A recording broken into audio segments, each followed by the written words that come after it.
Bonjour! Aujourd'hui, je vais vous expliquer et surtout vous montrer le pas de base. C'est quelque chose qui est très lent et du coup qui va casser nos habitudes de marcher vite.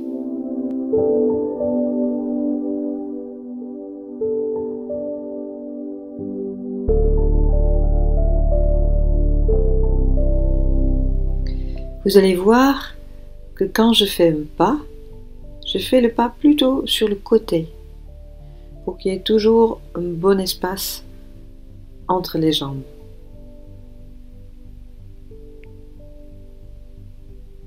Je décolle l'arrière du pied, je pose le talon, je reviens en arrière, j'ouvre un peu le pied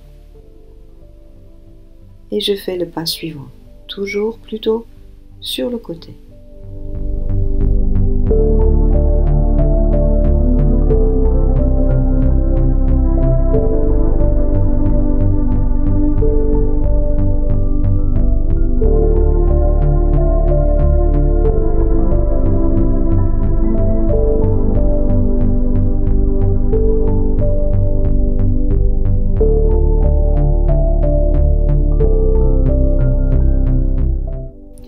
Avant de commencer, je vais monter les épaules, poser les mains au niveau de la taille, descendre les épaules.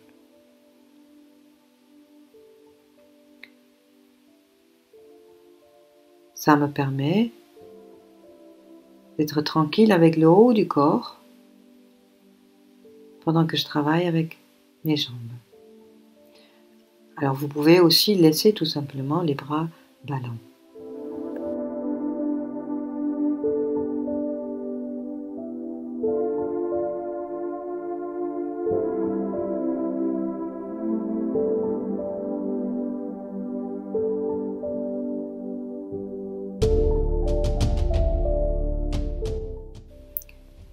Au début, le défi est surtout de garder un rythme constant.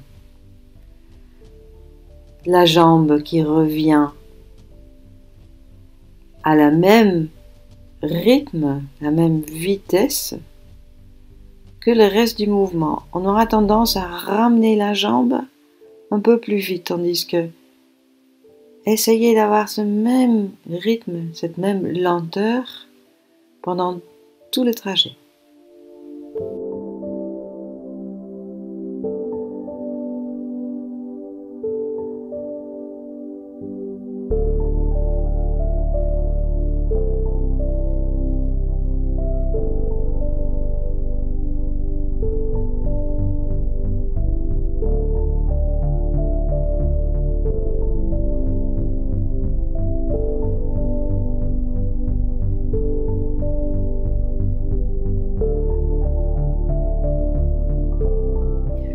Pour préparer les pieds à cet exercice, on va d'abord marcher sur la pointe des pieds.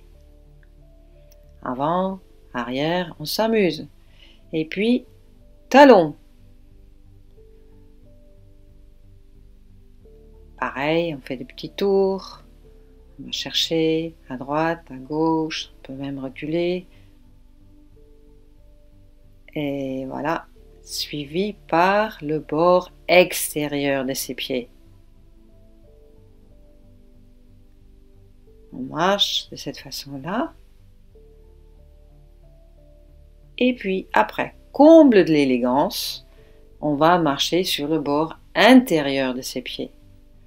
Tout ça pour détendre le coup de pied.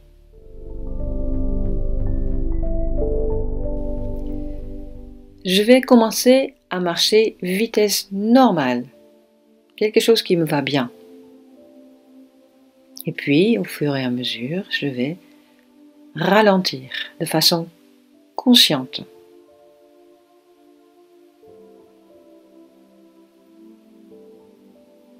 Et je ralentis encore. Je ralentis tellement que je vais d'abord sentir les deux pieds collés au sol avant de décoller le talon arrière.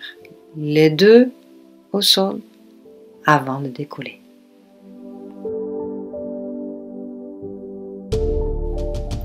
Puis je ralentis encore et encore. Et pour m'aider, je vais imaginer que j'ai des fourmis que je dois attraper avec mes orteils. Je pose le pied et là, hop, le pied avant va attraper 5 fourmis. Maintenant, le pied arrière peut relâcher 5 fourmis. Je fais un pas et j'attrape à nouveau 5 fourmis, une fourmi sous chaque orteil. Donc rien qu'à l'idée qu'il faut compter ces fourmis, ça me fait ralentir.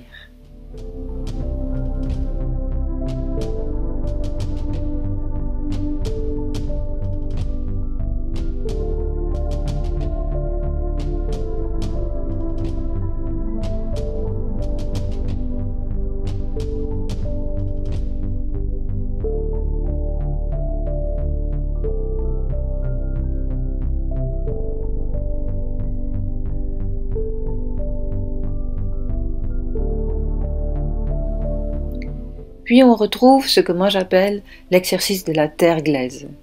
J'imagine que mes pieds s'enfoncent petit à petit dans de la terre glaise.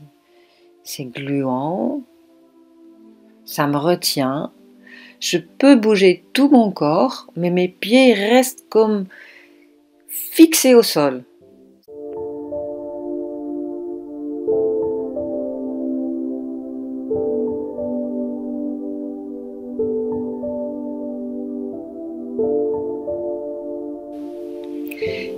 Et quand enfin j'arrive à bouger mes pieds, c'est avec un énorme effort. C'est comme vraiment je devrais les décoller avec une force énorme.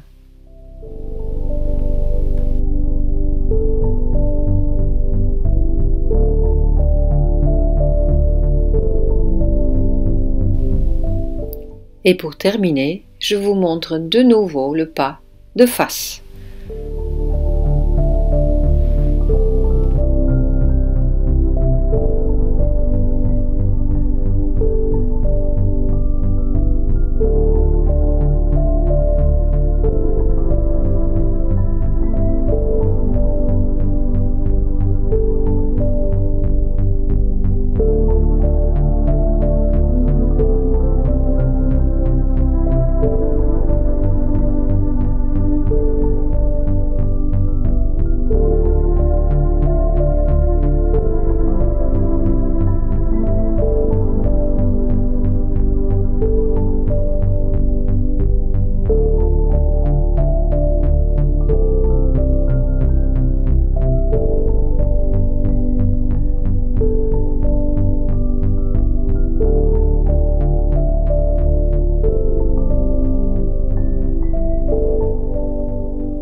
J'espère que vous avez vu les détails de ces pas. C'est quelque chose que personnellement j'ai pratiqué pendant très très longtemps dans mon école d'origine. On commençait chaque cours à faire plusieurs longueurs avec ce pas. Ça semble quelque chose d'ennuyeux, quelque chose qu'on a vu et revu, mais j'ai compris petit à petit que c'est très utile parce que quand on le connaît bien, on peut vraiment s'y abandonner, on n'a pas à réfléchir du tout, on fait juste ce pas et on s'y installe. Ça nous ralentit tout de suite. Et comme c'est simple, ça me plaît énormément. Je vais vous montrer le mouvement jouer le pipa. Alors le pipa, c'est un instrument à cordes de la famille d'une luth. Et tout à l'heure, je vais vous montrer une photo de cet instrument. Et l'idée que la position finale de notre mouvement, c'est comme si on jouait un instrument à cordes.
Quand on va décortiquer ce mouvement, on peut imaginer par exemple que je vais amener quelque chose vers moi. C'est comme un mouvement qui s'enroule. Et aussi, je vois que côté droite et côté gauche sont très liés. Quand on voit le premier mouvement que je fais, mon bras et ma jambe sont loin de mon corps et ils vont revenir. Ça, je vais vous détailler donc dans la première toute petite partie que je vais vous montrer là tout à l'heure. Et puis le deuxième, on voit que le côté gauche de mon corps, quand je vais monter le bras, je monte en même temps la jambe. C'est comme si j'avais un lien entre le coude et les genoux qui vont monter ensemble. Et ça aussi, je vais vous détailler. Donc, je vous détaille d'abord le côté droit. C'est le mouvement de va-et-vient que je vais loin de mon corps, près de mon corps. Et de l'autre côté qui, ensemble, je monte pour descendre par la suite. Regardez bien.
Puis le troisième détail que je vais vous montrer, c'est donc ce mouvement de roulement. C'est comme si j'allais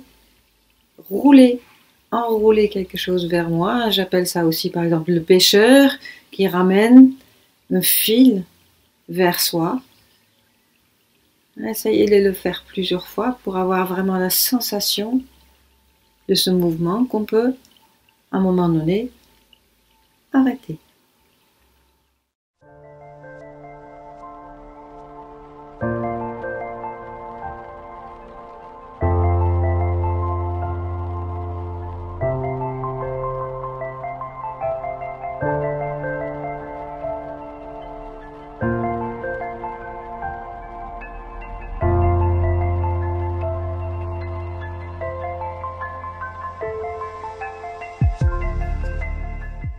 Et après, il y a le détail des pieds.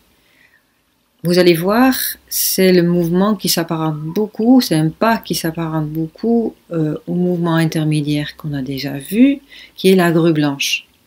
Vous vous rappelez peut-être, on allait retrécir le pas. Ça veut dire que je vais poser le pied arrière juste derrière le pied avant, prendre appui et monter le pied.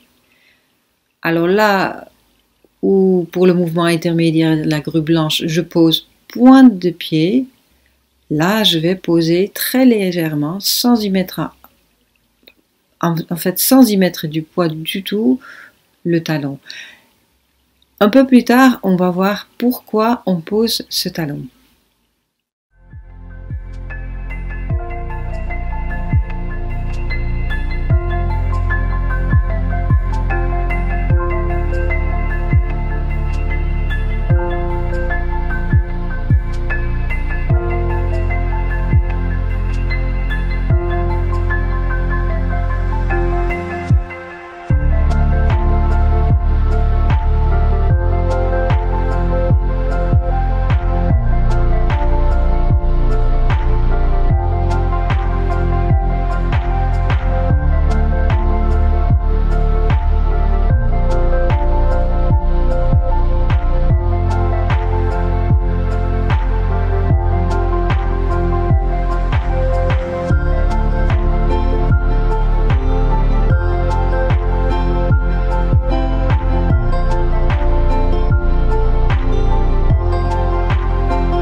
Ici, je vous montre la forme depuis les débuts jusqu'à Joël le Pipa.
La partie qui va suivre, c'est quelque chose qu'il ne faut pas faire chez soi. Absolument pas.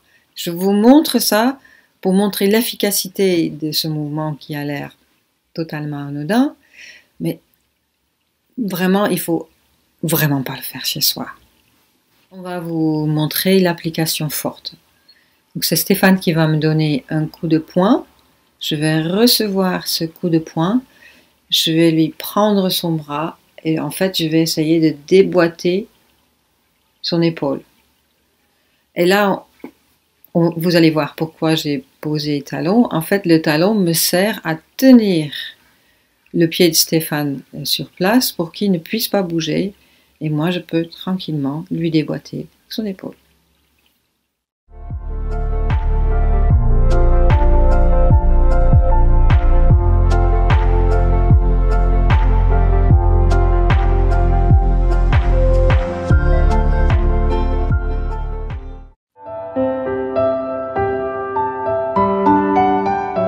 Je vais vous détailler le mouvement repousser le singe. C'est un mouvement qui se fait sur un pas vers l'arrière. C'est la seule fois qu'on va bouger vers l'arrière dans la forme. Alors pourquoi je vais vers l'arrière? Parce qu'en fait il y a un petit singe, un grand singe, qui va m'attaquer, qui va essayer d'attraper mon bras. Et moi je vais reculer pour me libérer de ce singe. Le singe, par contre, il est tenace. Donc, il va me suivre et il va 4 fois attraper mon bras. Et moi, 4 fois, je vais reculer pour me défaire de ce singe.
Là, je vous montre les détails des bras. Vous voyez que les mains se frôlent presque. Je commence par tourner la main et je frôle. Et là, je vous montre les détails des pieds. Je vais délicatement chercher à poser les orteils. Je décolle talon, orteil. Et je vais chercher vers l'arrière.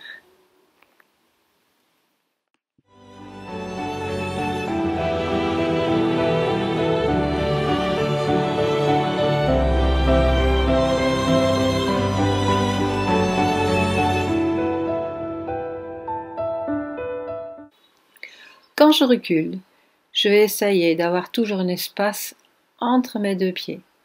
Et la petite rivière dont on a parlé déjà est toujours présente entre mes deux pieds.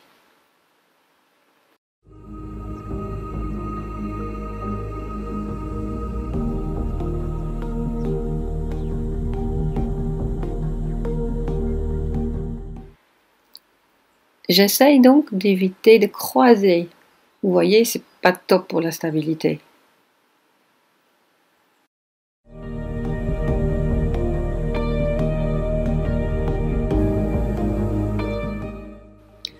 Quand je commence mon mouvement, je vais d'abord tourner la main vers le haut.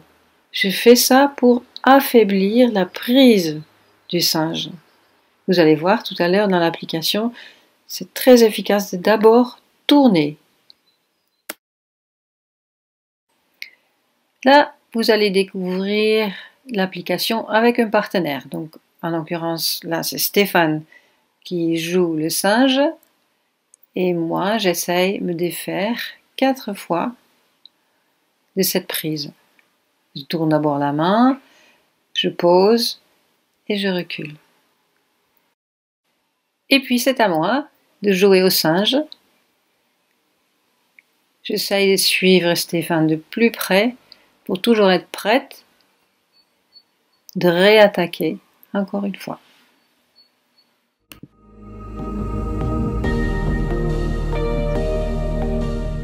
Puis, je vous montre 2 fois la forme depuis les débuts jusqu'au singe. Et vous allez voir, là je commence avec une lune qui va se défaire.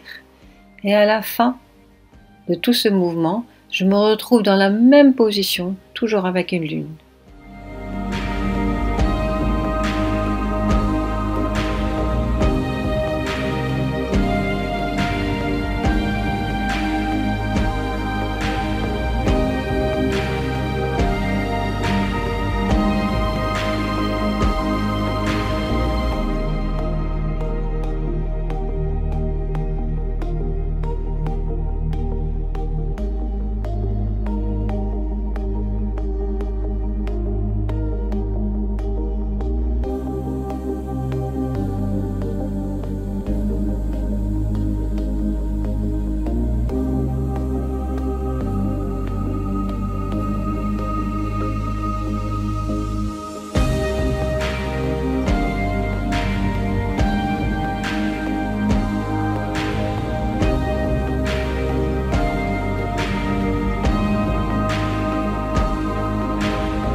Et me voilà de retour, presque sur la même place, avec la même sphère dans les mains.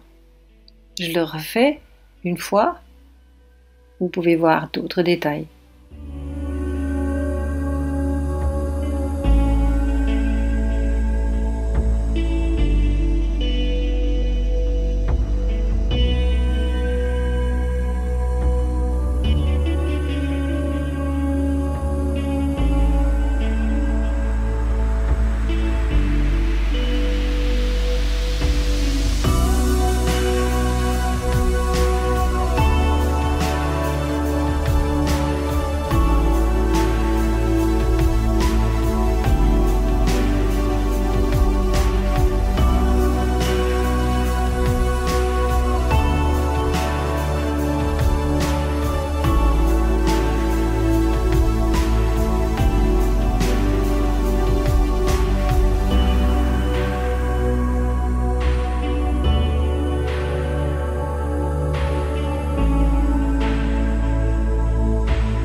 Voilà, c'est tout pour aujourd'hui.